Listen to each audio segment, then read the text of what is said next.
Hello friends, welcome to platinum classes.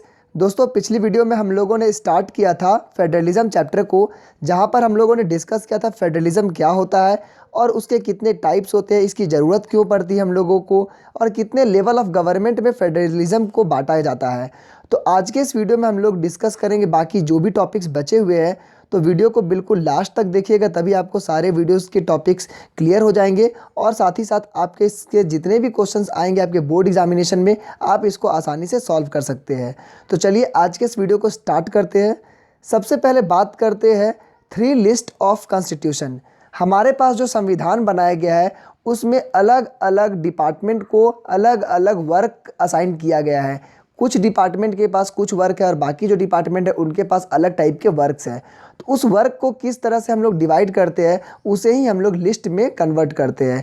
यानी कि India के पास जितने भी वर्क होगा उसको हम लोग टोटल 3 लिस्ट में डिवाइड करते हैं और तीनों लिस्ट का अपना अपना पावर होता है, अपना अपना अथॉरिटी होता है कि किस लिस्ट का जो वर्क है वो किसके अंडर में रहेगा और उसके ऊपर किसका पावर चलेगा। तो इस तरह से टोटल 3 लिस्ट में हम लोग डिवाइड करते हैं। सबसे पहला लिस्ट आता है यूनियन लिस्ट। यूनियन लिस्ट क्या होता है? एक ऐसा लिस्ट जो कि ऑल ओवर इंडिया में काम करेगा। जैसे यूनियन का मतलब ही होता है हमारे इंडिया का जो सेंट्रल लेवल के गवर्नमेंट को ही यूनियन गवर्नमेंट कहा जाता है। तो उस तरह से जो यूनियन लिस्ट है उस जगह पर जो भी ऐसे मैटर्स आएंगे जिसमें पूरा इंडिया पे उसका राज होगा। तो कौन कौन से ऐसे मैटर आ सकते हैं? जैसे कि defence of the country, foreign affairs हो गया, बैंकिंग हो गया, कम्युनिकेशन एंड करेंसी। इस तरह के जो मैटर्स हो गए, इसमें जो भी मैटर में कुछ नया मुद्दा निकलता है या फिर उसमें कोई फैसला लेना होगा तो ये यूनियन लिस्ट के अंडर में, इसीलिए ये सेंट्रल गवर्नमेंट इस पे फैसला लेगा। ठीक है। यहाँ पर फॉरेन अफेयर्स है, जैसे कि विदेशों से कोई तालमेल बैठाना है या फिर विदेशों से कोई मसला आता है तो उसमें यूनियन गवर्नमेंट देखेगी। उसके बाद बैंकिंग का कोई भी मैटर होता है तो उसे भी सेंट्रल गवर्नमेंट देखेगी, इसीलिए इसे यूनियन लिस्ट में बोला गया है। उसके बाद बात करते हैं स्टेट लिस्ट की। स्टेट लिस्ट में ऐसे मैटर्स आते हैं जो कि पर्टिकुलर देश के अंदर कोई एक स्टेट जो होता है उसके अंडर में ये मैटर आएगा और उस स्टेट के जो गवर्नमेंट होगा वो इस मैटर पर अपना राज करेंगे, उस मैटर पर अपना जो भी फैसला देना होगा उसी पे करेंगे। तो स्टेट लिस्ट में कौन कौन सा लिस्ट आता है, कौन कौन सा डिपार्टमेंट्स आता है? तो वो होता है पुलिस, ट्रेड, कॉमर्स, एग्रीकल्चर और इरिगेशन। इस तरह के जो भी टॉपिक्स आएंगे ये आपका स्टेट लिस्ट में आता है। तो उस पर सिर्फ स्टेट का अपना कंट्रोल होता है, पुलिस पर, ट्रेड पर, कॉमर्स पर, एग्रीकल्चर पर, वो अपना अपना स्टेट अपना अपना रूल्स इसमें बनाता है। अब आते हैं कॉन्करेंट लिस्ट। दोस्तों, ये एक ऐसा तरह का लिस्ट है जिसमें स्टेट गवर्नमेंट और साथ ही साथ जो नेशनल गवर्नमेंट है दोनों मिल करके इस पे फैसला लेता है। यानी ऐसे मैटर जिसमें ना तो नेशनल के पास पूरा पावर हो और ना तो स्टेट के पास पूरा पावर हो, तो उस स्टेट का जो लिस्ट होता है उसे हमें कॉन्करेंट लिस्ट बोलते हैं, जिसमें कि दोनों कोई मिल करके अपना साथ देते हैं। इस लिस्ट में क्या क्या आता है? जैसे एजुकेशन हो गया, फॉरेस्ट हो गया, ट्रेड यूनियंस हो गया, मैरिज हो गया, एडॉप्शन एंड सक्सेशंस। इस तरह के जो मैटर होंगे उसमें स्टेट गवर्नमेंट भी और सेंट्रल गवर्नमेंट दोनों आपका फैसला ले सकता है। ठीक है, ये 3 लिस्ट हो गए कॉन्करेंट लिस्ट। इसको समझ में आया आप लोगों को? कुछ ऐसे मैटर्स है कि जैसे आईटी हो गया, कंप्यूटर से रिलेटेड हो गया, नेटवर्क से रिलेटेड। ये मैटर पहले नहीं था, जब संविधान बना उस समय ये सब मैटर नहीं था, क्योंकि आईटी का डेवलपमेंट बहुत बाद में हुआ।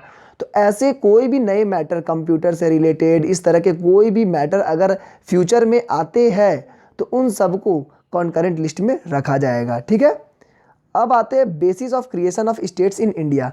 इंडिया में जो हम लोगों के स्टेट्स है उस स्टेट को किस तरह से बांटा गया है। जैसे बिहार, यूपी, राजस्थान, इस तरह के जो स्टेट्स बने हुए हैं वो किस आधार पर बनाया गया है? तो उसका जो मेन आधार था वो लैंग्वेज था। हम लोगों ने जब हम लोग का अलग अलग स्टेट में बंटवारा होने लगा तो उसमें देखा गया कि लैंग्वेज के आधार पर हम लोगों का बटा। जैसे गुजरात में देखे होंगे गुजराती लोग बोलते हैं, वेस्ट बंगाल में बंगाली बोलते हैं, बिहार में भोजपुरी बोलते हैं। तो उस तरह से लैंग्वेज के आधार पर हम लोगों का डिवीज़न हुआ था। Some states were created not on the basis of language but to recognize differences based on culture, ethnicity और geography. These includes state like Nagaland, Uttarakhand and Jharkhand. इस तरह के जो स्टेट है ये सिर्फ लैंग्वेज के आधार पर नहीं बल्कि उनके कल्चर, एथनिसिटी और ज्योग्राफी के आधार पर भी। जैसे उत्तराखंड पहाड़ी इलाका हो गया, नागालैंड बिल्कुल आपका नॉर्दर्न ईस्टर्न साइड में हो जाता है, झारखंड में आप देखे होंगे पठार का इलाका है। तो इस तरह से इसको अलग अलग बेसिस पे भी हम लोग स्टेट को बांटे हैं। अब आते हैं language policy of India. A second test for Indian Federation is the language policy. Our constitution did not give the status of national language to any one language. Hindi was identified as the official language, but it is the mother tongue of one only about 40% of Indians. देखिए हम लोगों के India में language को लेकर के शुरू से ही बहस चलते आया है कि हम लोगों का अपना जो नेशनल लैंग्वेज क्या है। तो हमारे इंडिया में नेशनल लैंग्वेज के तौर पर अभी कोई भी नहीं है। कोई पूछेगा आपके इंडिया की नेशनल लैंग्वेज कौन सी है, तो हम लोग कहेंगे अभी हमारी नेशनल लैंग्वेज कोई भी नहीं है। लेकिन ऑफिशियल लैंग्वेज की अगर बात करेंगे तो हिंदी ऑफिशियल लैंग्वेज में आता है। ठीक है, हिंदी राष्ट्रभाषा नहीं है बल्कि हिंदी राजभाषा है जिसमें कि ऑफिशियल काम हो सकता है।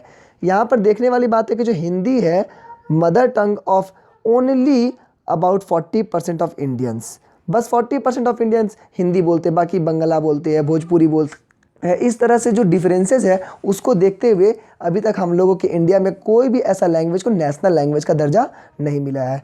The central government said to continue the use of English along with Hindi for official purpose. तो साउदर्न साइड में जो स्टेट्स आते हैं उसमें मैक्सिमम लोग इंग्लिश बोलते हैं, तमिल बोलते हैं, तेलुगु बोलते हैं। तो उन लोगों के भी बेनिफिट को देखते हुए हमारी सेंट्रल गवर्नमेंट ने फैसला लिया कि हिंदी और जो इंग्लिश है ये दोनों को ऑफिशियल पर्पस के लिए यूज़ किया जाएगा। अब आते हैं सेंटर स्टेट रिलेशंस। जो सेंट्रल लेवल पे जो गवर्नमेंट है और जो स्टेट लेवल पे गवर्नमेंट है दोनों के बीच में जो रिलेशंस के बारे में बात करेंगे।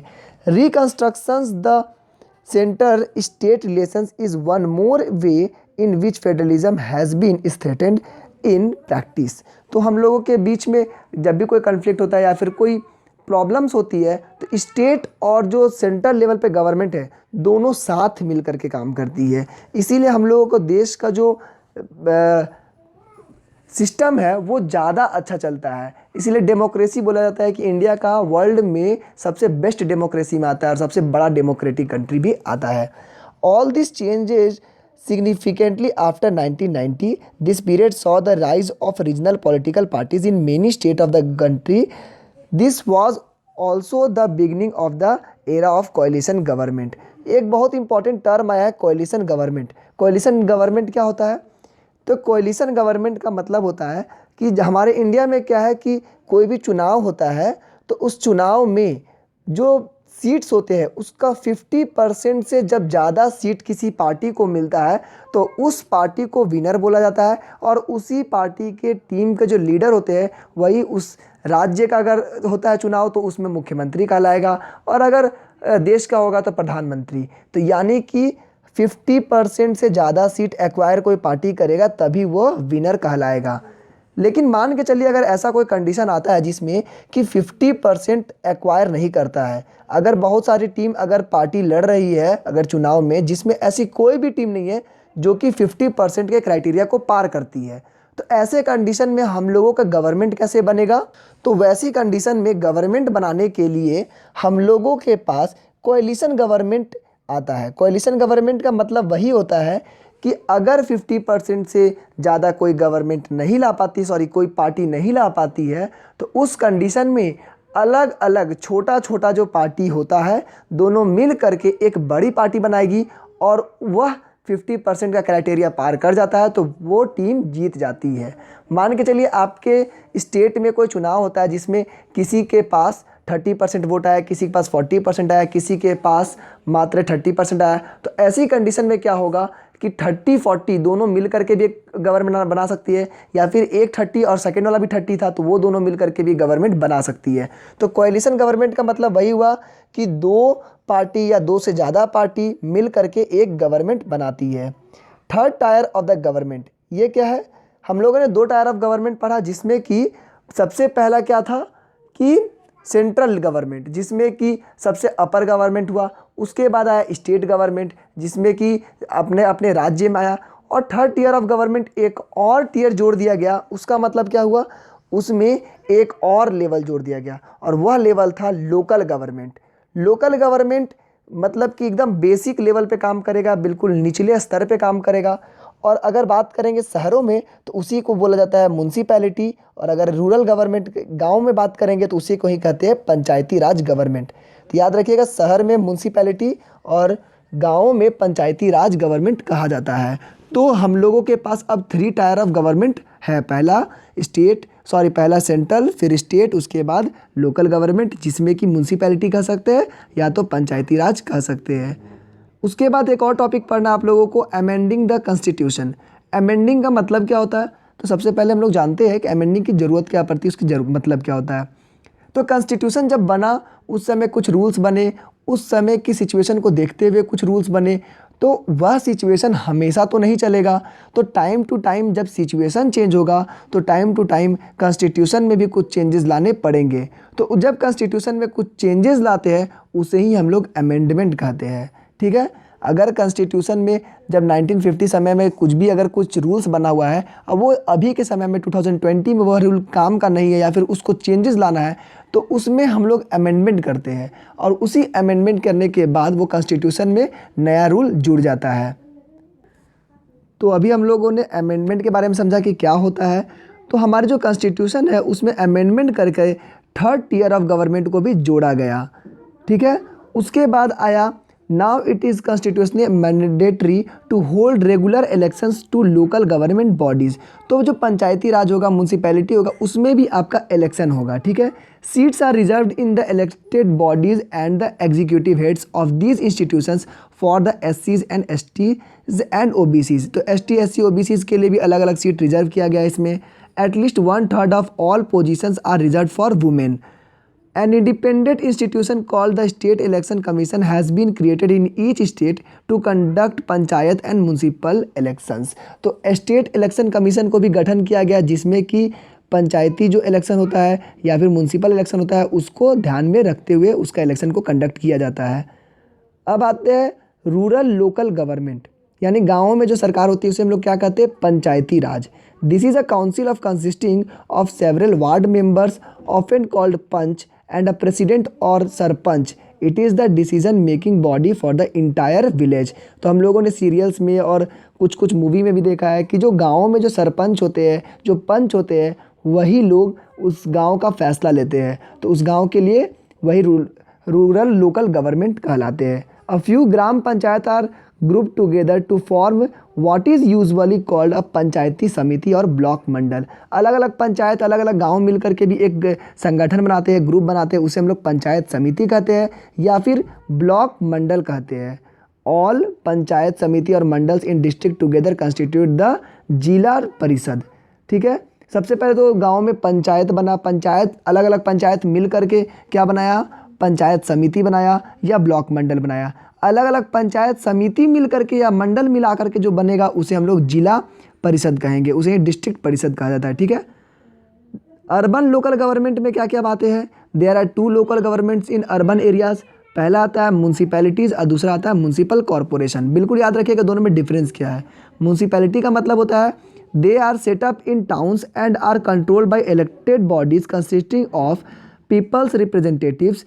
Municipal chairperson is the political head of municipality. तो म्युनिसिपैलिटी कहाँ पर देखने को मिलता है, गांव में नहीं मिलता है, ये शहरों में मिलता है। और शहरों में ये लोग इलेक्शन से जीतते हैं और उसके बाद हम लोगों को सुविधाएं देने के लिए आते हैं। जैसे जो हम लोग शहर में जो साफ़ सफाई के काम रहते हैं, नालियों में साफ़ सफाई के, लाइट उपलब्ध करने के लिए स्ट्रीट लाइट्स, वो सब म्युनिसिपैलिटीज़ के अंडर में आते हैं।